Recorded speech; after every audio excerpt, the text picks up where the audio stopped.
We need background checks. We need to raise the minimum age to purchase an AR-15 rifle to 21. We need a waiting period for those rifles. We need red flag laws and consequences for those who abuse them. These are reasonable, practical, tactical regulations to our nation, states, communities, schools, and homes.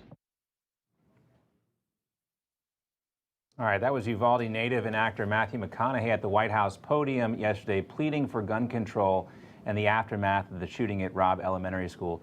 During his 22-minute speech, McConaughey also said Uvalde is where he was taught to revere the power and the capability of a tool that we call a gun.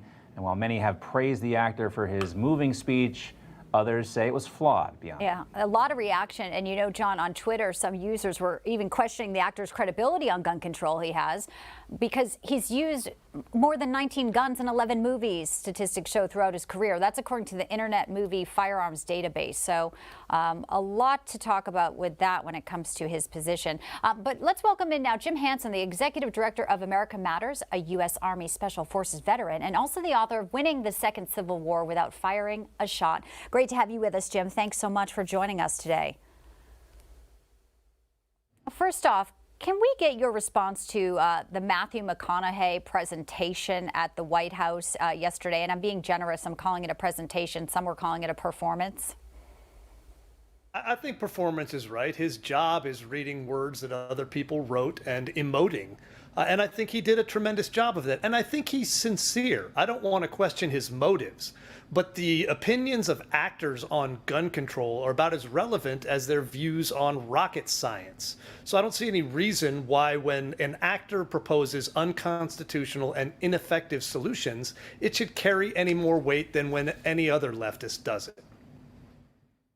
You know, Jim, for people willing to do a little digging here and seek out the facts, we know that the previous assault weapons ban passed in 1994 did not work out exactly like the Democrats want us to believe that it did.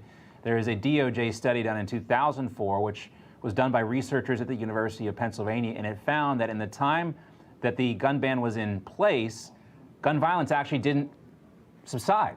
Quote, the decline in assault weapon use was offset throughout at least the late 1990s by the steady rise of other guns equipped with large capacity magazines. Also, here's another key point. The study uncovered that the decline continued even after the federal assault weapons ban ended in 2004, and Pew Research found that a general decline in gun violence happened after the ban, but the same thing happened all over the world. Obviously, they don't have the same laws there that we do here.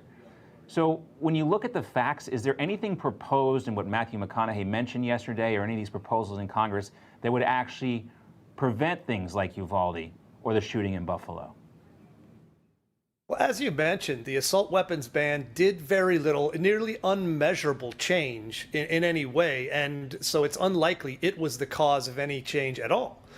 The difference now is after the DC versus Heller opinion that Justice Scalia wrote, which is now the law of the land, you can't do an assault weapons ban, because the language in that ruling says that individual citizens have a right to own any weapon in common use that is suitable for service in a militia. That includes the AR-15, and that includes a 30-round magazine, most likely, which is the common use magazine for that weapon. So the assault weapons ban is out. Red flag laws are dangerous because I don't think any of us can trust the state security apparatus to not use those to punish political opponents. So there may be some places for compromise, but the big things on the left's anti-gun, gun-grabbing shopping list are unconstitutional and ineffective. Well, we know today House Democrats plan to bring the Protecting Our Kids Act to the floor today. There will be much debate and obviously a continuing conversation throughout our nation. Jim Hanson, the Executive Director of America Matters, thank you for joining us today. Always a pleasure.